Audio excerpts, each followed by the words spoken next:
বিসমিল্লাহির রহমানির রহিম। আসসালামু আলাইকুম প্রিয় শিক্ষার্থী, আশা করি তোমরা সকলেই ভালো আছো। এক প্রতিকূল পরিস্থিতির মধ্যেও এক ভিন্ন মাত্রার আমরা ঈদ উদযাপন করেছি।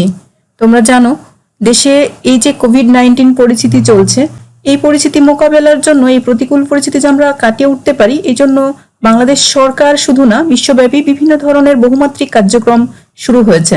এর মধ্যে অন্যতম একটা কার্যক্রম হচ্ছে অনলাইন ক্লাস। এই অনলাইন ক্লাসের মাধ্যমে তোমাদের শিক্ষা কার্যক্রম সচল রাখার এক প্রচেষ্টা চলছে।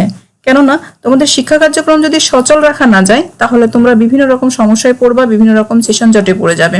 সেজন্যই আমরা কিন্তু বরাবরই চেষ্টা করে যাচ্ছি যাতে তোমরা ভালোভাবে তোমাদের শিক্ষা কার্যক্রমগুলো এগিয়ে নিয়ে যেতে পারো, তোমরা যেন স্থবির হয়ে না যাও।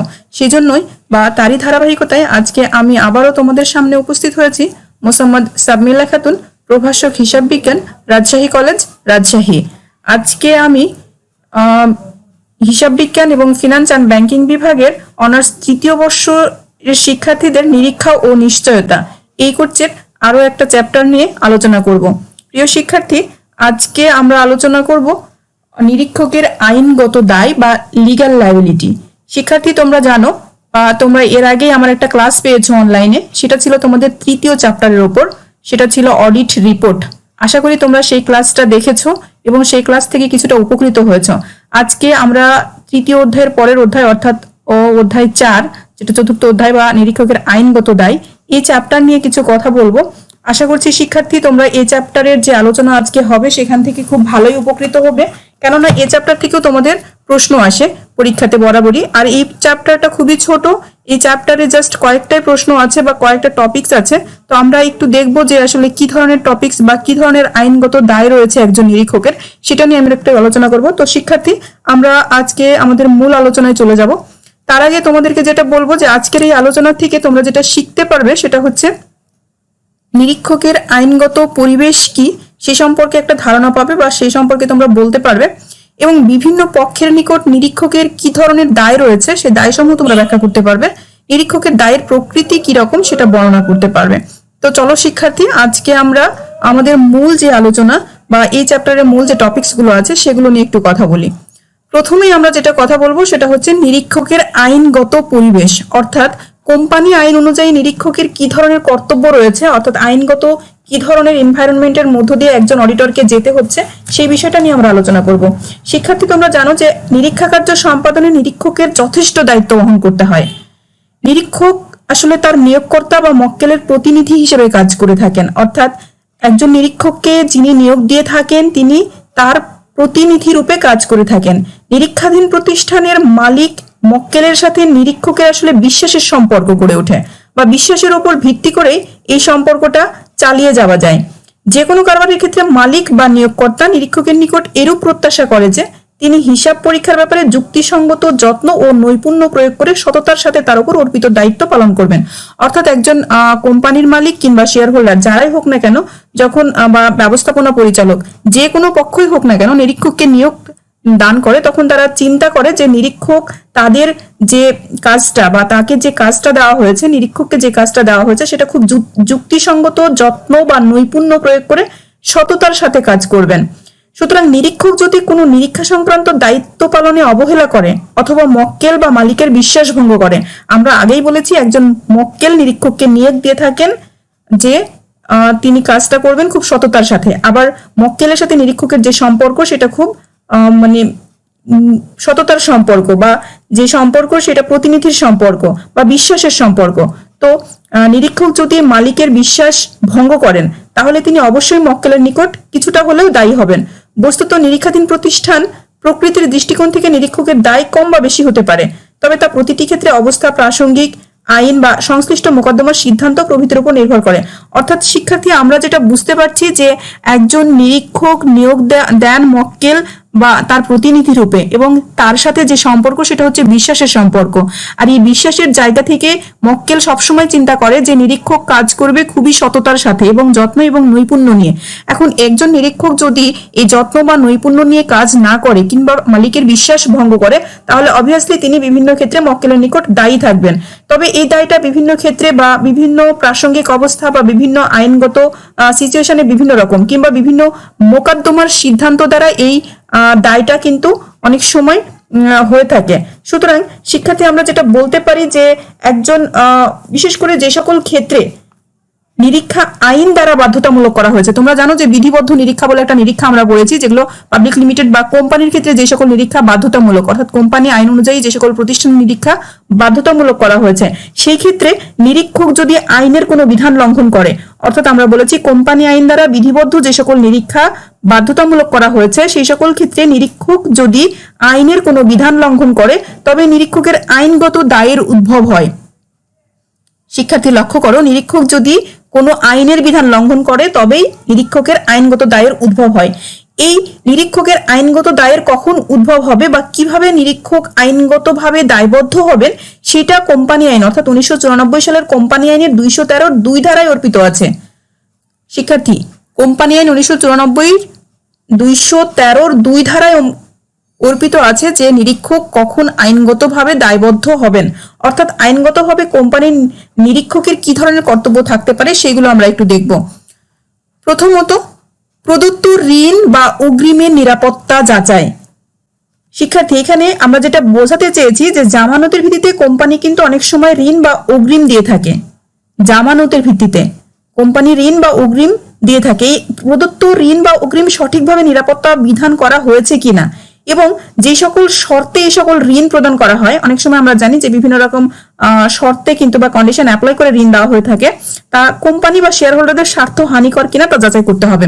তাহলে নিরীক্ষকের আইনগত পরিবেশ বা নিরীক্ষকের 1994 সালের কোম্পানি আইনের 213 2 ধারাতে যেই কর্তব্যের কথা প্রথম বলা আছে সেটা হচ্ছে প্রদত্ত ঋণ বা অগ্রিমের নিরাপত্তা যাচাই, অর্থাৎ একটা কোম্পানি জামানতের ভিত্তিতে যে সকল ঋণ বা অগ্রিম প্রদান করেছে বা যে সকল কন্ডিশন অ্যাপ্লাই করে ঋণ বা অগ্রিম প্রদান করেছে সেইগুলো আসলে কোম্পানির স্বার্থের পরিপন্থী কিনা বা কোম্পানির যে যারা শেয়ার হোল্ডার আছে বা মালিক পক্ষ আছে তাদের স্বার্থ হানিকর কিনা সেটা যাচাই করা একজন নিরীক্ষকের আইনগত কর্তব্য। তিনি যদি সেটা যাচাই না করেন তাহলে তিনি কি হবেন, আইনগতভাবে দায়বদ্ধ হবেন। নেক্সট যেটা কোম্পানির স্বার্থ যাচাই। এখানে কোম্পানির স্বার্থ যাচাই বলতে শিক্ষার্থী যেটা বোঝানো হয়েছে, কোম্পানিতে বিভিন্ন ধরনের ট্রানজেকশন হয়ে থাকে। আমরা জানি একটা কোম্পানির বিভিন্ন ধরনের অর্থাৎ কোম্পানি ভিত্তিক ট্রানজেকশন গুলো নেচার অন্যরকম হয়ে থাকে বা এক এক কোম্পানির ট্রানজেকশন এক এক রকম। তো আমরা যেই কোম্পানির নিরীক্ষা কাজ করব সেই কোম্পানির যেই সকল ট্রানজেকশন গুলো খাতা কলমে প্রদর্শন করা হয়েছে, অর্থাৎ যেই সকল ট্রানজেকশন গুলো লিপিবদ্ধ করা হয়েছে, যে সকল ট্রানজেকশনের উপর ওই কোম্পানির হিসাব বইগুলো গঠিত হয়েছে সেইগুলো কোম্পানির স্বার্থের পরিপন্থী কিনা বা সেইগুলো কোম্পানির জন্য কতটা সুখকর বা সেগুলো কোম্পানির স্বার্থের কোনো বিষয়ে সমস্যা সৃষ্টি করছে কিনা সেটা যাচাই করা একজন নিরীক্ষকের আইনগত দায়। যদি তিনি সেটা যাচাই না করেন বা তিনি সেটা যাচাই করতে ব্যর্থ হন তাহলে তিনি আইনগত দায়ের জন্য দায়ী হতে পারেন। নেক্সট শিক্ষার্থী, পরিসম্পদ সমূহের ক্রয় বিক্রয় মূল্য যাচাই। এখানে পরিসম্পদ বলতে আমরা যেটা বুঝিয়েছি যে অনেক সময় কোম্পানি বিনিয়োগ বা ব্যক্তি ছাড়াও অন্যান্য কোম্পানির কোনো পরিসম্পদ, অর্থাৎ কোম্পানি বিনিয়োগ করে কোনো ব্যক্তির কাছে বা কোনো প্রতিষ্ঠানের কাছে, এছাড়াও কিন্তু অন্যান্য কোম্পানির বিভিন্ন ধরনের পরিসম্পদ যেমন শেয়ার বা ডিবেঞ্চার বা সিকিউরিটি এগুলো কিন্তু অনেক সময় ক্রয় করে এবং সেগুলো যদি ক্রয় করে থাকে সেগুলো ঠিক কি মূল্যে ক্রয় করেছিল এবং সঠিক মূল্যে সেগুলো বিক্রয় করা হয়েছে কিনা। অর্থাৎ যে সকল শেয়ার সিকিউরিটিজ কোম্পানি ক্রয় করে, অন্য কোম্পানির যে সকল শেয়ার বা সিকিউরিটিজ একটা কোম্পানি ক্রয় করে সেই সকল শেয়ার বা সিকিউরিটিজ গুলো ঠিক যেই মূল্যে ক্রয় করা হয়েছিল তার চেয়ে কম মূল্যে বিক্রয় করা হয়েছে কিনা তা যাচাই করা একজন নিরীক্ষকের আইনগত দায়। যদি তিনি যাচাই না করেন তাহলে তিনি অবভিয়াসলি আইনগতভাবে দায়বদ্ধ হবেন। নেক্সট যেটা শিক্ষার্থী সেটা হচ্ছে ঋণ বা অগ্রিম প্রদর্শিত হয়েছে কিনা তা যাচাই করা। আমরা প্রথম যে পয়েন্টটা বলেছিলাম যে প্রদত্ত ঋণ বা অগ্রিমের নিরাপত্তা যাচাই, অর্থাৎ জামানতের ভিত্তিতে একটা কোম্পানি যে সকল ঋণ বা অগ্রিম প্রদান করেছে সেগুলোর নিরাপত্তা যাচাই করা। ঠিক ওই ঋণ বা অগ্রিম গুলো হিসাবে প্রদর্শন করা হয়েছে কিনা, অর্থাৎ শুধুমাত্র ঋণ বা অগ্রিম প্রদান করা হয়েছে শুধু হিসাবে তোলা হয়নি, সেই ক্ষেত্রে কিন্তু একটা কোম্পানির শেয়ার হোল্ডারদের স্বার্থের বিষয়ে প্রশ্ন ওঠে। সেই জন্য সেই ঋণ বা অগ্রিম গুলো বা ঋণ বা অগ্রিমের যে জমাকৃত অর্থগুলো, অর্থাৎ যেগুলো প্রদান করা হয়েছিল সেগুলোর যে অর্থ জমা পড়েছে কিংবা সেই যেগুলো প্রদান করা হয়েছে সেই হিসাবগুলো আসলে প্রদর্শন করা হয়েছে কিনা সেটা যাচাই করাও একজন নিরীক্ষকের আইনগত দায়। নেক্সট শিক্ষার্থী, ব্যক্তিগত খরচ সমূহ। এখানে ব্যক্তিগত খরচ বলতে অনেক মুনাফা ভিত্তিক খরচ, অর্থাৎ একটা কোম্পানির যারা আছেন তাদের বিভিন্ন ধরনের ব্যক্তিগত মুনাফা জাতীয় খরচ হিসাব করা হয়েছে কিংবা সেই হিসাব ব্যক্তিগত খরচগুলো কোম্পানির হিসেবে দেখানো হয়েছে কিনা, অর্থাৎ ব্যক্তিগত খরচ ব্যবসায়িক খরচ হিসেবে মানে প্রদর্শন করা হয়েছে কিনা সেটা যাচাই করা একজন নিরীক্ষকের আইনগত দায়। সেটা তিনি যদি যাচাই না করেন তাহলে তিনি আইনগতভাবে দায়বদ্ধ হবেন। নেক্সট শিক্ষার্থী, নগদ অর্থের বিনিময়ে শেয়ার বরাদ্দ। এখানে নগদ অর্থের বিনিময়ে শেয়ার বরাদ্দ মানে যেটা বলা হয়েছে যে অনেক ক্ষেত্রে কোম্পানির কোনো শেয়ার নগদ অর্থের বিনিময়ে বরাদ্দ করা হয়েছে, অর্থাৎ কোম্পানির বিভিন্ন ধরনের শেয়ার নগদ অর্থের বিনিময়ে বরাদ্দ করা হয়। সেক্ষেত্রে প্রকৃতপক্ষে নগদ অর্থ পাওয়া গেছে কিনা বা নগদ অর্থ পাওয়া গেলে তা হিসাব বইতে বা উদ্বর্তপত্রে যে অবস্থায় দেখানো হয়েছে তা সঠিক কিনা তা পরীক্ষা করে দেখতে হবে। এইখানে আমরা জানি যে শেয়ার সাধারণত ব্যাংকের মাধ্যমেই লেনদেন করা হয় বা সাধারণত ব্যাংক হিসাবের মাধ্যমেই শেয়ার হস্তান্তর করা হয়ে থাকে। তো কিছু কিছু ক্ষেত্রে আমরা অনেক সময় দেখে থাকি যে কোনো কোম্পানি নগদ অর্থের বিনিময়েও শেয়ার বরাদ্দ দিয়েছে, অর্থাৎ ক্যাশ টাকার বিনিময়ে শেয়ার বরাদ্দ দিয়েছে। সেই ক্ষেত্রে প্রকৃত পক্ষে নগদ অর্থ পাওয়া গেছে কিনা বা নগদ অর্থ পাওয়া গেলে তা হিসাবের বইতে লেখা হয়েছে কিনা সেটা যাচাই করা একজন নিরীক্ষকের কিন্তু আইনগত দায়। তিনি যদি সেটা যাচাই করতে ব্যর্থ হন তাহলে তিনি আইনগতভাবে দায়বদ্ধ হবেন। প্রিয় শিক্ষার্থী, এগুলোই আসলে একজন নিরীক্ষকের আইনগত দায় হিসেবে বিবেচিত। এগুলোর জন্য একজন নিরীক্ষক আইনগতভাবে দায়বদ্ধ হতে পারেন, সেজন্য এটাকে আমরা বলছি নিরীক্ষকের আইনগত পরিবেশ। অর্থাৎ এই পরিবেশের মধ্যে বা এই কাজগুলো একজন নিরীক্ষককে অবশ্যই করতে হবে। সুতরাং নিয়োগকর্তার সাথে নিরীক্ষকের আইনগত পরিবেশ অবশ্যই নিয়োগ প্রতিষ্ঠানমুখী হওয়া উচিত। অর্থাৎ একজন মক্কেল বা তার শেয়ার হোল্ডার বা একজন কোম্পানির মালিকের সাথে নিরীক্ষকের যে আইনগত পরিবেশটা আছে সেটা অবশ্যই নিয়োগ প্রতিষ্ঠানের বা নিয়োগ প্রতিষ্ঠানমুখী হওয়া উচিত বা নিয়োগ প্রতিষ্ঠানের দিকেই হওয়া উচিত। তো প্রিয় শিক্ষার্থী, আমরা আশা করি নিরীক্ষকের আইনগত যে পরিবেশ আছে, অর্থাৎ কোম্পানি আইন 1994 সালের 213 2 ধারায় যে নিরীক্ষকের কর্তব্য বা আইনগত যে কর্তব্যগুলো বলা আছে সেগুলো নিশ্চয়ই তোমরা বুঝতে পেরেছো। আশা করছি এটা খুব ভালো করে তোমরা বুঝতে পেরেছো। এবং নেক্সট আমাদের যে টপিকস আছে শিক্ষার্থী, সেটা হচ্ছে আমরা বলেছি যে নিরীক্ষকের বিভিন্ন পক্ষের নিকট দায় আছে। তো এখানে আসলে দুইটা পক্ষকে দেখানো হয়েছে, একটা হচ্ছে মক্কেল মানে যিনি নিরীক্ষককে নিয়োগ দিয়ে থাকেন, নেক্সট আরেকটা হচ্ছে তৃতীয় পক্ষ, অর্থাৎ মক্কেল ছাড়াও আরো যে পক্ষগুলো আছে তাদের কথা বলা হয়েছে। তো আমরা প্রথমে যেটা দেখবো সেটা হচ্ছে মক্কেলের নিকট নিরীক্ষকের দায়, অর্থাৎ একজন মক্কেলের নিকট নিরীক্ষক কিভাবে দায়বদ্ধ থাকেন। প্রথমে নিয়োগকর্তার স্বার্থ। এখানে মক্কেল বলতে নিয়োগকর্তা, অর্থাৎ একজন নিরীক্ষককে যে বা যারা নিয়োগ দিয়েছেন, এখানে নিয়োগ দিয়ে থাকেন অনেক সময় শেয়ার হোল্ডার, পরিচালনা পর্ষদ, ব্যবস্থাপনা পরিচালক বা মালিক পক্ষ। যাই হোক, আমরা জানি যে শেয়ার হোল্ডাররাই মালিক পক্ষ হয়ে থাকে। সুতরাং মক্কেলের নিকট অর্থাৎ যিনি নিয়োগ দিয়েছেন তার নিকট নিরীক্ষকের যে সকল দায় রয়েছে, ফার্স্টলি যেটা আসে সেটা হচ্ছে নিয়োগকর্তার স্বার্থ। অর্থাৎ নিরীক্ষক আমরা জানি নিয়োগকর্তার প্রতিনিধি। শিক্ষার্থী, আমরা একটু আগেই বলেছি একজন নিরীক্ষক নিয়োগকর্তার প্রতিনিধি, আর নিয়োগকর্তার সাথে নিরীক্ষকের সম্পর্ক হচ্ছে বিশ্বাসের সম্পর্ক। অর্থাৎ একজন মক্কেল সবসময় বিশ্বাস করেন যে নিরীক্ষক খুব সততার সাথে বা যত্ন এবং নৈপুণ্য নিয়ে তার প্রতিষ্ঠানের হিসাবগুলো পরীক্ষা করবেন। সুতরাং নিয়োগকর্তার সাথে সম্পর্ক হচ্ছে বিশ্বাসের সম্পর্ক। আর এই জায়গা থেকেই নিয়োগকর্তার স্বার্থ যাতে ক্ষুণ্ণ না হয়, অর্থাৎ একজন নিরীক্ষককে যিনি নিয়োগ দিয়েছেন তার স্বার্থ যাতে ক্ষুণ্ণ না হয় সেদিকে লক্ষ্য রাখা একজন নিরীক্ষকের দায়িত্ব।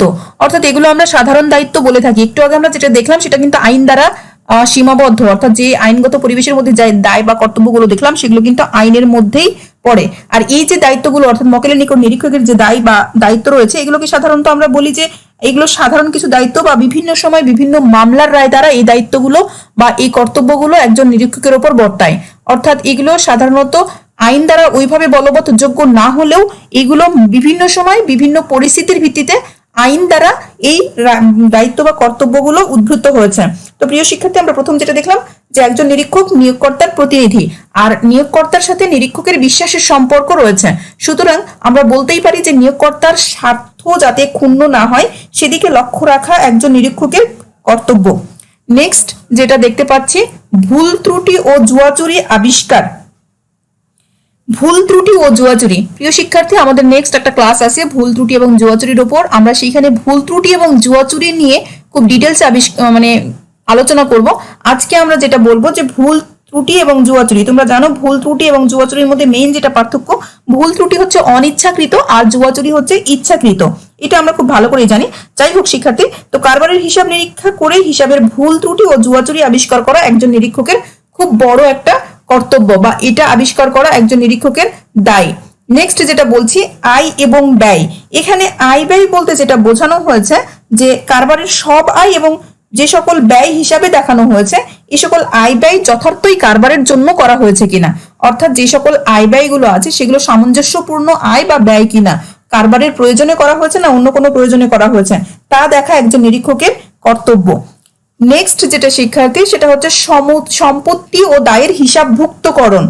সম্পত্তি ও দায়ের হিসাবভুক্তকরণ, এখানে যেটা বলা হয়েছে যে কারবারের যে সকল দায় এবং সম্পত্তি রয়েছে সেই সকল দায় এবং সম্পত্তি যথাযথভাবে উদ্বর্তপত্রে দেখানো হয়েছে কিনা, অর্থাৎ সম্পত্তি এবং দায় সমূহ হিসাবভুক্তকরণ ঠিকভাবে করা হয়েছে কিনা সেটা দেখাও একজন নিরীক্ষকের কর্তব্য বা দায়। নেক্সট যেটা সম্পত্তি ও দায়ের অস্তিত্ব নিরূপণ, শুধুমাত্র সম্পত্তি বা দায় সমূহ হিসাবভুক্ত করা হয়েছে কিনা সেটা যাচাই করলেই শেষ নয়, সম্পত্তি ও দায়ের অস্তিত্ব নিরূপণ করতে হবে। কেননা শিক্ষার্থী আমরা অনেক সময় দেখি যে অনেক প্রতিষ্ঠান বিভিন্নভাবে সম্পত্তিকে অতিমূল্যায়িত করে বা দায়কে অতিমূল্যায়িত করে থাকে তাদের বিভিন্ন উদ্দেশ্য পূরণের জন্য, সেই জন্য সম্পত্তি ও দায়ের বাস্তব অস্তিত্ব নিরূপণ করাও একজন নিরীক্ষকের কিন্তু কর্তব্য। এই ক্ষেত্রে আমরা অনেক সময় দেখি যে একটা কোম্পানি সুনামকে অতি মূল্যায়ন করেছে বা খুব বেশি মূল্যায়ন করেছে, সেই ক্ষেত্রে নিরীক্ষকের অবশ্যই কর্তব্য যে সম্পত্তি এবং যে সকল দায়গুলো রয়েছে সেগুলোর বাস্তব অস্তিত্ব কতটা এবং কতটা হিসাবভুক্তকরণ করা হয়েছে সেগুলোর মধ্যে সামঞ্জস্য আছে কিনা সেটা চিহ্নিতকরণ করাও একজন নিরীক্ষকের দায় বা কর্তব্য। তো শিক্ষার্থী এইগুলো ছিল মক্কেলের নিকট একজন নিরীক্ষকের দায়। নেক্সট আমরা যেটা দেখব সেটা হচ্ছে তৃতীয় পক্ষের নিকট নিরীক্ষকের কি ধরনের দায় রয়েছে।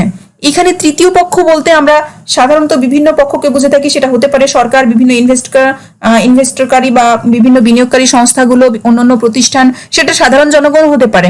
তো এই তৃতীয় পক্ষের নিকট নিরীক্ষকের যে সকল দায় রয়েছে সেগুলো নিয়ে আমরা একটু আলোচনা করব।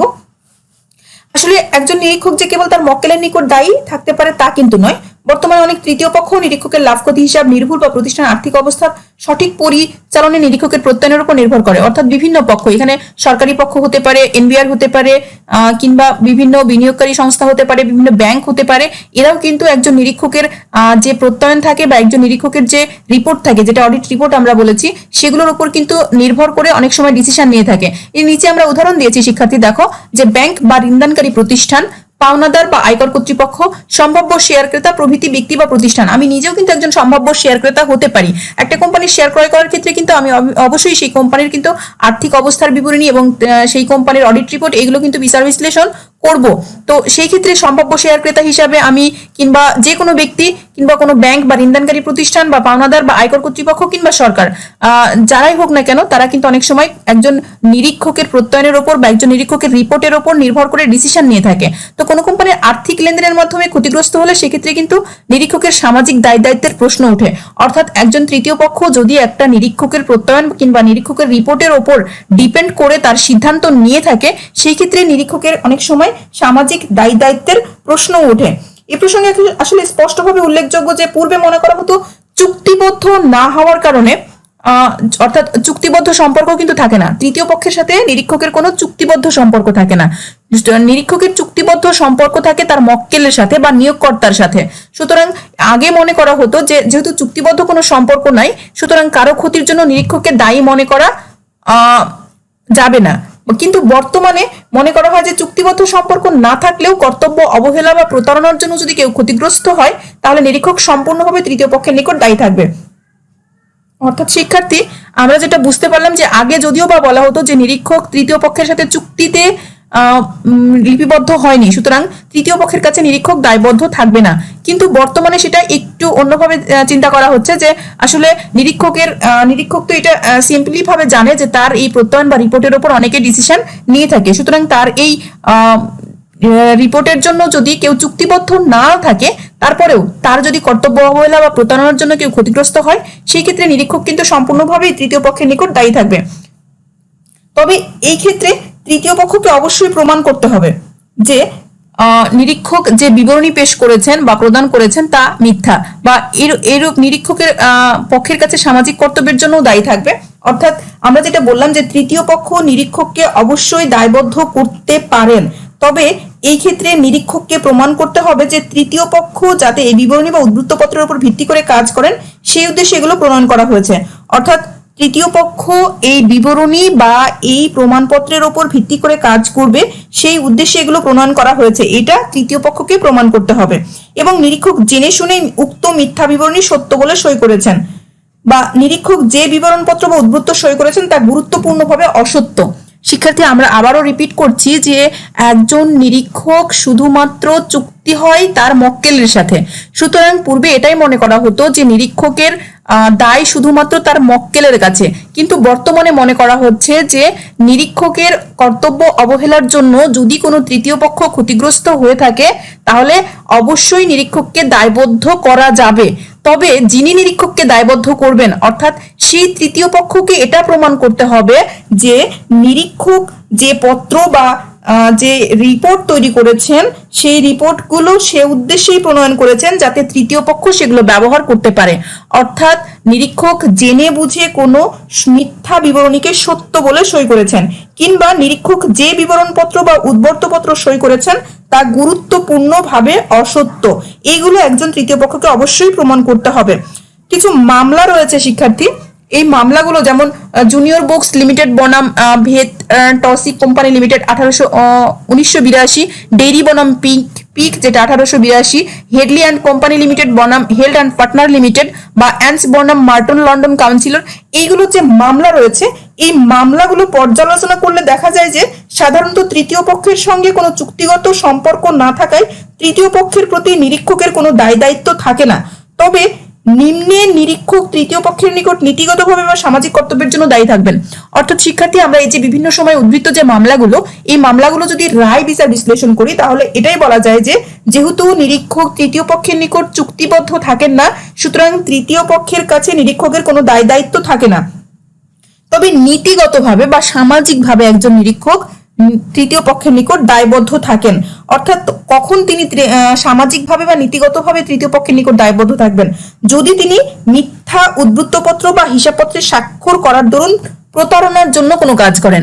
অর্থাৎ একজন নিরীক্ষক তখনই তৃতীয় পক্ষের নিকট দায়বদ্ধ হবেন যদি তিনি মিথ্যা কোনো বিবৃতি বা মিথ্যা কোনো উদ্বৃত্তপত্র স্বাক্ষর করার দরুন বা প্রতারণার জন্য কোনো কাজ করেন, বা তৃতীয় পক্ষের নিরীক্ষকের বিবৃতি বা প্রতিবেদন দেখানো হবে বা তৃতীয় পক্ষের উপর নির্ভর করে কাজ করবে তা জানা সত্ত্বেও অথবা তা জানা যুক্তিসঙ্গত কর্তব্য তার হয়ে থাকে। অর্থাৎ শিক্ষার্থী, আমরা যেটা বুঝতে পারছি যে তৃতীয় পক্ষ নিরীক্ষকের যে প্রত্যয়ন বা নিরীক্ষকের যে রিপোর্ট সেটা নিয়ে কাজ করবে, এটা জানা যদি তার কর্তব্য হয়ে থাকে বা যুক্তিসঙ্গত কর্তব্য হয়ে থাকে, কিংবা তিনি যদি যুক্তিসঙ্গতভাবে জানেন যে এই রিপোর্টের উপর তৃতীয় পক্ষ নির্ভর করবে বা এই রিপোর্ট দ্বারা তৃতীয় পক্ষ ডিসিশন নেবে, তাহলে কিন্তু সামাজিক বা নীতিগতভাবে একজন নিরীক্ষক তৃতীয় পক্ষের নিকট দায়বদ্ধ হবেন। শিক্ষার্থী, আমরা তৃতীয় পক্ষের নিকট নিরীক্ষকের যে দায় আলোচনা করলাম সেটা থেকে উত্তরণেরও কিন্তু উপায় আছে। অর্থাৎ একজন নিরীক্ষক কিন্তু তৃতীয় পক্ষের নিকট থেকে এই সকল দায় থেকে মুক্তিও পেতে পারেন। অর্থাৎ এই ক্ষেত্রে নিরীক্ষককে কিছু ব্যবস্থা গ্রহণ করতে হবে।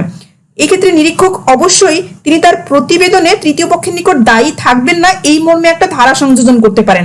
অর্থাৎ তিনি তার রিপোর্টে বলে দিতে পারেন যে আমি কোনোভাবেই তৃতীয় পক্ষের নিকট দায়বদ্ধ থাকবো না, এই বলে একটা ধারা তিনি সংযোজন করে দিতে পারেন।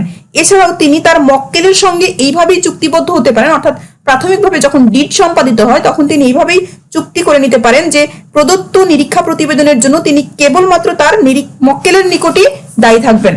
তাহলে শিক্ষার্থী, তৃতীয় পক্ষের নিকট নিরীক্ষকের যে দায়বদ্ধতা সেটা যেটা দাঁড়ালো যে পূর্বে মনে করা হতো যে নিরীক্ষক শুধুমাত্র মক্কেলের প্রতিনিধি বা মক্কেলের সাথে চুক্তিবদ্ধ, সুতরাং মক্কেলের কাছেই তিনি দায়বদ্ধ। কিন্তু বর্তমানে যেটা মনে করা হচ্ছে যে নিরীক্ষক মক্কেল ছাড়াও তৃতীয় পক্ষের নিকট সামাজিক বা নীতিগতভাবে দায়বদ্ধ। এটা বিভিন্ন সময়ে বিভিন্ন মামলার রায়ের দ্বারা প্রমাণিত হয়েছে। তবে এইখানে যেটা বলা হয়েছে যে তৃতীয় পক্ষ নিরীক্ষককে তখনই দায়বদ্ধ করতে পারবেন যখন তিনি প্রমাণ করতে পারবেন যে নিরীক্ষক জেনে বুঝে অসত্য তথ্য জ্ঞাপন করেছেন বা নিরীক্ষক তার এই নিরীক্ষা প্রতিবেদনের উপর তৃতীয় পক্ষ ডিপেন্ড করবে এটা তিনি যুক্তিসঙ্গতভাবে জানতেন। সেই ক্ষেত্রে কিন্তু নিরীক্ষককে তৃতীয় পক্ষ দায়ী করতে পারবেন। তবে এই ক্ষেত্রে নিরীক্ষকের বাঁচার উপায় হচ্ছে নিরীক্ষক যদি তার অডিট রিপোর্টে এই একটি ধারা সংযোজন করেন যে তিনি কোনোভাবেই তৃতীয় পক্ষের নিকট দায়বদ্ধ থাকবেন না, তাহলে কিন্তু নিরীক্ষককে তৃতীয় পক্ষ দায়বদ্ধ করতে পারবে না। এছাড়াও তিনি যদি প্রাথমিক যখন চুক্তি সম্পাদিত হয় মক্কেলের সাথে তখন তিনি যদি চুক্তি করে নেন যে তার এই রিপোর্টের জন্য তিনি শুধুমাত্র মক্কেলের নিকটই দায়বদ্ধ, কোনো তৃতীয় পক্ষের নিকট দায়বদ্ধ হবেন না, তাহলে কিন্তু নিরীক্ষককে দায়বদ্ধ করা যাবে না। শিক্ষার্থী, আশা করি তোমরা তৃতীয় পক্ষের নিকট নিরীক্ষকের কি দায় রয়েছে সেটা খুব ভালো বুঝতে পেরেছো। নেক্সট আমাদের যে টপিকস আছে শিক্ষার্থী সেটা হচ্ছে নিরীক্ষকের দায়ের প্রকৃতি, অর্থাৎ নিরীক্ষকের কি কি ধরনের দায় রয়েছে সেটা আমরা একটু দেখব। শিক্ষার্থী, আমরা নিরীক্ষকের দায়ের প্রকৃতিকে দুইটা ভাগে ভাগ করছি। একটা হচ্ছে দেওয়ানি দায় আর একটা হচ্ছে ফৌজদারি দায়। এই দেওয়ানি এবং ফৌজদারি এই দুইটা কথার সাথে শিক্ষার্থী আমরা ওতপ্রোতভাবে বা আমরা অনেকেই জানি বা এই কথাগুলোর সাথে পরিচিত। আমরা জানি যে দেওয়ানি আদালত বা ফৌজদারি আদালত। আর শিক্ষার্থী, আমি এখানে তোমাদেরকে একটু বলে রাখি যে দেওয়ানি বলতে আমরা যেটা বোঝাই সেটা হচ্ছে অধিকার সম্পৃক্ত যে সকল মামলা মোকদ্দমাগুলো যে আদালতে পরিচালিত হয়, অধিকার সম্পৃক্ত, আর সেটা পারিবারিক জমি জমা এই টাইপের যে অধিকার বা এগুলো নিয়ে যে মামলা পরিচালিত হয় সেটা হচ্ছে দেওয়ানি আদালত। আর ফৌজদারি যেটা সেটা হচ্ছে অপরাধ, অর্থাৎ অন্যায় অপরাধ এগুলোর জন্য বা খুন খারাপি এইগুলোর জন্য যে আদালতে মামলা পরিচালিত হয় সেটা হচ্ছে ফৌজদারি আদালত। তো এইখানে একজন নিরীক্ষকের দুই ধরনের দায় রয়েছে। আমরা আগেও বলেছি যে নিরীক্ষক তার নিয়োগকর্তার প্রতিনিধি হিসেবে ব্যবসায়ীর হিসাবপত্র পরীক্ষা করে এবং ওটার সঠিকতা সম্পর্কে নিয়োগকর্তাকে অবহিত করে। অর্থাৎ নিরীক্ষকের কাজ কি? তার মক্কেল বা তার প্রতিনিধির যে হিসাবপত্রগুলো আছে সেগুলো পরীক্ষা করে তার সঠিকতা সম্পর্কে নিয়োগকর্তাকে অবহিত করা। এখন নিয়োগকর্তা এ ব্যাপারে নিরীক্ষকের উপর সম্পূর্ণ কিন্তু বিশ্বাস এবং আস্থা রাখেন। আমরা বলেছি যে একজন নিরীক্ষকের সাথে একজন নিয়োগকর্তার সম্পর্ক হচ্ছে বিশ্বাসের সম্পর্ক। এখন নিরীক্ষক যদি কর্তব্য অবহেলা বা ক্ষমতার অপব্যবহার করেন বা সেই জন্য তিনি যদি নিয়োগকর্তার নিকট দায়বদ্ধ থাকবেন, এই আইনগতভাবে নিরীক্ষকের দায় হচ্ছে দুইটা, একটা হচ্ছে দেওয়ানি দায় আর একটা হচ্ছে ফৌজদারি দায়। এখানে দেওয়ানি দায় বলতে যেটা বলা হয়েছে যে দেওয়ানি আদালতে বিচারের ফলে সৃষ্ট দায়কে দেওয়ানি দায় বলে। দেওয়ানি আদালতে বিচারের ফলে সৃষ্ট দায়, শিক্ষার্থী আমি বলেছি দেওয়ানি মানে যেখানে অধিকার সম্পৃক্ত মামলাগুলো পরিচালিত হয়। নিরীক্ষকের দেওয়ানি দায়ে দোষী হলে তার উপর জরিমানা ধার্য করতে পারে। তবে দেওয়ানি দায় আবার দুই প্রকার, একটা হচ্ছে কর্তব্য অবহেলাজনিত দায় আর একটা হচ্ছে কর্তব্য ভঙ্গ বিশ্বাস ভঙ্গ বা কর্তব্য চুক্তির জন্য দায়। তাহলে দেওয়ানি দায় কর্তব্য অবহেলাজনিত দায় আর একটা হচ্ছে বিশ্বাস ভঙ্গ বা কর্তব্য চুক্তির জন্য দায়। নেক্সট আমাদের এই দায়গুলো নিয়ে আমরা পরে একটু আলোচনা করব শিক্ষার্থী। আরেকটা আছে ফৌজদারি দায়। এখানে যেটা বলা হয়েছে যে আইনের বিধান লঙ্ঘন করলে বা অসত্য প্রতিবেদন জমা দিলে বা প্রতারণার উদ্দেশ্যে কোনো ভাউচার বা প্রামাণ্য দলিল পরিবর্তনের মাধ্যমে প্রতারণার আশ্রয় নিলে নিরীক্ষকের যে দায় সৃষ্টি হয় তাকে ফৌজদারি দায় বলে। শিক্ষার্থী, আমরা আবারও দেখব দেওয়ানি আদালতে যে দায়গুলো সৃষ্টি হয় বা একজন নিরীক্ষকের দেওয়ানি আদালতে বিচারের ফলে সৃষ্ট দায়কে দেওয়ানি দায় বলে। দেওয়ানি দায়ের দুই প্রকার, কর্তব্য অবহেলা এবং বিশ্বাসভঙ্গ, এটা আমরা ডিটেলসে আলোচনা করবো একটু পরে। আর ফৌজদারি দায়টা আসলে কি বলছে যে আইনের বিধান লঙ্ঘন করে অসত্য প্রতিবেদন জমাদান করলে, অর্থাৎ যদি কোনো আইনের বিধান লঙ্ঘন করা হয়, যেগুলো আমরা 1994 সালের কোম্পানি আইনের 213 2 ধারাতে যে আইন বা কর্তব্যগুলো দেখলাম সেগুলো যদি লঙ্ঘন করা হয় বা সেগুলো লঙ্ঘন করে যদি অসত্য প্রতিবেদন জমা দেওয়া হয় বা প্রতারণার উদ্দেশ্যে কোনো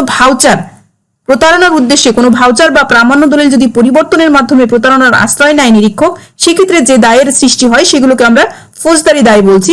এই দায়ের জন্য নিরীক্ষক তার নিয়োগকর্তার নিকট দায়ী থাকেন।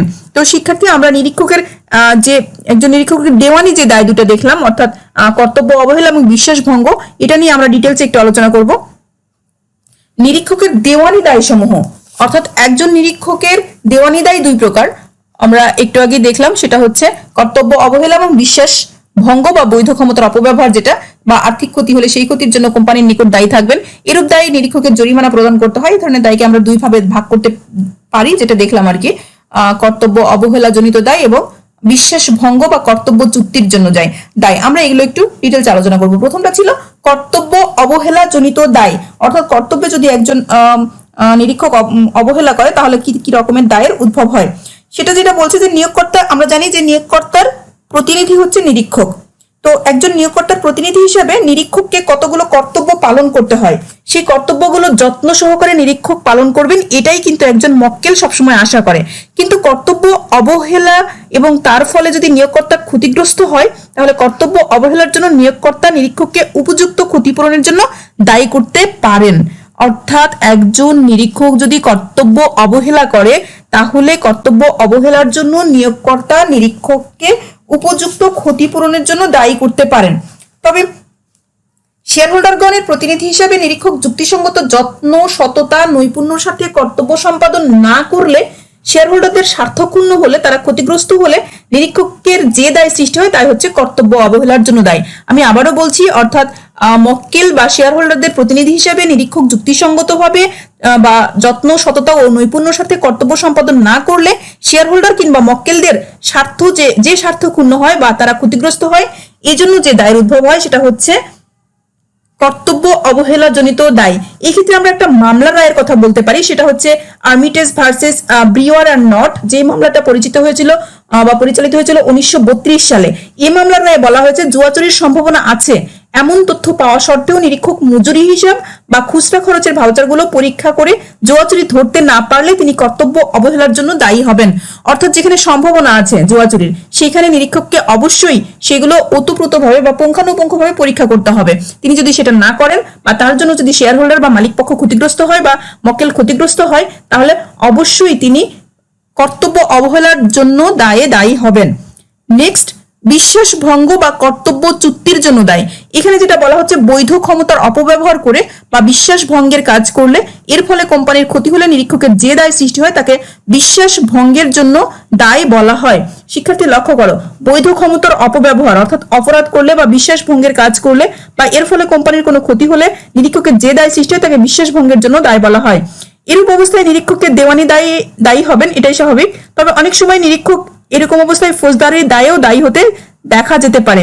তবে নিম্নলিখিত অবস্থায় বিশ্বাসভঙ্গের জন্য দায়ের প্রশ্ন বা প্রসঙ্গ উঠতে পারে। শিক্ষার্থী, বৈধ ক্ষমতার অপব্যবহার বা বিশ্বাসভঙ্গের কাজ করলেই বিশ্বাসভঙ্গ বা কর্তব্য চুক্তির জন্য দায় হয়। এটা সাধারণত দেওয়ানি দায়, তবে কিছু কিছু ক্ষেত্রে এটা ফৌজদারি দায় হিসেবেও দেখা দিতে পারে। তবে কিছু বিশ্বাসভঙ্গের জন্য সাধারণত যেই সকল সিচুয়েশনে বিশ্বাসভঙ্গের প্রশ্ন উঠে সেগুলো ঠিক এরকম, অর্থাৎ কি কি কাজ করলে বিশ্বাসভঙ্গের প্রশ্ন ওঠে। যেমন বিশ্বাসভঙ্গের প্রশ্ন উঠে কোন সময় বা কি কাজ করলে। কোম্পানি অবলোপনকালে সাধারণত এরকম দায়ের উদ্ভব হয়, অর্থাৎ কোম্পানি যখন বিনাশ হয়ে যায় বা অবলোপন হয়, বা আদালত কর্তৃক কোম্পানি অবলোপনের যখন নির্দেশ দান করে তখন ওই তারিখ হতে নির্দিষ্ট সময় পর্যন্ত সময়কালে এই দায়ের উদ্ভব হতে পারে। বা অবলোকক, পাওনাদার বা শেয়ার মালিকগণ এই ব্যাপারে নিরীক্ষকের বিরুদ্ধে আদালতে অভিযোগ করতে পারেন। দোষী সাব্যস্ত হলে আদালত নিরীক্ষককে জরিমানা করতে পারেন। বিশ্বাসভঙ্গের জন্য নিরীক্ষকের দায় দায়িত্ব সম্পর্কে একটা মামলা রয়েছে, Kingston cotton mills limited 1896। Kingston cotton mills limited 1896 সালের এই মামলা যেটা বলা হয়েছে যে সন্দেহের কোনো কারণ না থাকলে নিরীক্ষক যদি কোনো বিশ্বস্ত কর্মচারীর উপর আস্থা রাখেন, এর ফলে কোম্পানি যদি ক্ষতিগ্রস্ত হয় তবে নিরীক্ষককে দায়ী করা যাবে না। শিক্ষার্থী লক্ষ্য করো যে একজন কর্মচারী যে যথেষ্ট আস্থাভাজন বা বিশ্বাসী, তার উপর আস্থা রাখা যায়, এরকম ক্ষেত্রে যদি কোম্পানির নিরীক্ষক যদি ওই বিশ্বস্ত কর্মচারীর উপর আস্থা রাখে আর এর ফলে যদি কোম্পানি ক্ষতিগ্রস্ত হয় তাহলে কিন্তু আবার নিরীক্ষককে দায়ী করা যাবে না। অর্থাৎ বৈধ ক্ষমতার অপব্যবহার বা বিশ্বাসভঙ্গের কাজ করলেই বা কোম্পানি ক্ষতি হলে সেই ক্ষেত্রে কিন্তু নিরীক্ষককে দায়ীবদ্ধ করা যাবে, এবং এরকম দায়কে আমরা সাধারণত দেওয়ানি দায় বলে থাকি। আর ফৌজদারি দায় সম্বন্ধে তো আমরা একটু আগে আলোচনা করেছি। ফৌজদারি দায় বিভিন্ন ধরনের মামলার রায় দ্বারা বা বিভিন্ন পরিস্থিতিতে বা সাধারণত গ্যাপ অনুযায়ী যে নীতিগুলো আছে সেগুলো মানা না হলে এই সকল দায় হয়ে থাকে। বিভিন্ন ধারা দ্বারা ফৌজদারি অপরাধ প্রমাণিত করতে হয়, অর্থাৎ এগুলো বিভিন্ন ধারা রয়েছে। শিক্ষার্থী, আমরা এই ধারাগুলো একটু দেখে নিব ভবিষ্যতে, বা এগুলো আমাদের যাই হোক, আজকে আমরা যে দুই প্রকার দায় দেখলাম, একটা হচ্ছে দেওয়ানি দায়, একটা হচ্ছে ফৌজদারি দায়। আমরা দেওয়ানি দায়টা ডিটেলসে দেখলাম, ফৌজদারি দায়ও আমরা ডিটেলসেই দেখেছি, কিন্তু এগুলো ঠিক ফৌজদারি দায়ের কোনো প্রকারভেদ নাই। আমরা এই দুইটা দায়কে আরো ক্লিয়ার ভাবে জানার জন্য, অর্থাৎ এই দুইটা দায়ের মধ্যে কি ধরনের মিল বা অমিল রয়েছে সেগুলো জানার জন্য আমরা দেওয়ানি এবং ফৌজদারি দায়ের মধ্যে পার্থক্য দেখব। শিক্ষার্থী, আমরা দেওয়ানি এবং ফৌজদারি দায়ের সংজ্ঞা তো দেখেছি, বা আমরা একটু আগে দেখলাম যে কোনটা দেওয়ানি দায় কোনটা ফৌজদারি দায়। এখন এই দেওয়ানি এবং ফৌজদারি দায়ের মধ্যে আরো ক্লিয়ার কাট ধারণা পাওয়ার জন্য আমরা পার্থক্যটা একটু বিশ্লেষণ করব। প্রথম যে পার্থক্যটা আসে সেটা সংজ্ঞাগত পার্থক্য। আমি যদি এই পর্যায়ে তোমাদেরকে সংজ্ঞা জিজ্ঞেস করি, আশা করি তোমরা বলতে পারবে। সংজ্ঞা হচ্ছে, তারপরেও আমি আবারও রিপিট করছি তোমাদের সুবিধার্থে, যে দেওয়ানি দায় কি আর ফৌজদারি দায় কি। এখানে দেওয়ানি আদালতের মাধ্যমে যে দায় সৃষ্টি হয় তাকে বলা হচ্ছে দেওয়ানি দায়। শিক্ষার্থী, দেওয়ানি আদালত অর্থাৎ যেটা আমরা বলেছিলাম যে দেওয়ানি আদালতে সাধারণত অধিকার সম্পৃক্ত বিষয়গুলো নিয়ে আলোচনা করা হয়। নেক্সট হচ্ছে ফৌজদারি দায়। ফৌজদারি আদালতের মাধ্যমে যে দায় সৃষ্টি হয় তাকে ফৌজদারি দায় বলে। অর্থাৎ ফৌজদারি আদালত মানে যেখানে অপরাধ বিষয়ক মামলা মোকদ্দমা পরিচালিত হয়, সেটা হচ্ছে ফৌজদারি আদালতের মাধ্যমে। নেক্সট যেটা হচ্ছে দায়গত যে পার্থক্য রয়েছে, অর্থাৎ দায়গত কি ধরনের পার্থক্য রয়েছে। দেওয়ানি দায়ের ফলে নিরীক্ষক নিয়োগকর্তার নিকট দায়ী থাকেন। দেওয়ানি দায়ের ফলে নিরীক্ষক শুধুমাত্র নিয়োগকর্তার নিকট দায়ী থাকেন, আর ফৌজদারি দায়ের ফলে নিরীক্ষক সরকার ও নিয়োগকর্তার নিকট দায়ী থাকেন, অর্থাৎ উভয় পক্ষের নিকটে দায়ী থাকেন। নেক্সট যেটা দেখতে পাচ্ছি আমরা, জরিমানার ক্ষেত্রে দেওয়ানি দায়ের ফলে বিচারক শুধু জরিমানা ধার্য করতে পারেন। এই ক্ষেত্রে জরিমানা ছাড়া অন্য কোনো কিছু ধার্য করা যায় না, কিন্তু ফৌজদারির ক্ষেত্রে বিচারক জরিমানা এবং কারাদণ্ড উভয় ধার্য করতে পারেন। নেক্সট শিক্ষার্থী যেটা আছে, প্রকারভেদের ক্ষেত্রে আমরা বলতে পারি যে দেওয়ানি দায়কে কর্তব্য অবহেলাজনিত দায় ও ক্ষমতা অপব্যবহারজনিত দায়, এই দুই ভাগে ভাগ করা যায়। অর্থাৎ দেওয়ানি দায়ের দুইটা প্রকারভেদ রয়েছে, একটা কর্তব্য অবহেলা, একটা হচ্ছে বিশ্বাসভঙ্গ বা কর্তব্যচ্যুতি। কিন্তু ফৌজদারি দায়ের কোনো প্রকারভেদ নেই। এই ছিল দুইটা দায়ের মধ্যে পার্থক্য। তো শিক্ষার্থী, আশা করি আমরা এই দেওয়ানি দায় এবং ফৌজদারি দায় সম্বন্ধে খুব ভালোভাবে বুঝতে পেরেছি বা ক্লিয়ার ধারণা পেয়েছি। মূল যে থিম সেটা হচ্ছে দেওয়ানি দায়কে দুইটা ভাগে ভাগ করা যায় এবং দেওয়ানি দায়ের জন্য নিরীক্ষক শুধুমাত্র তার নিয়োগকর্তার নিকট দায়ী থাকেন, আর দেওয়ানি দায়ে শুধুমাত্র জরিমানা ধার্য করা হয়।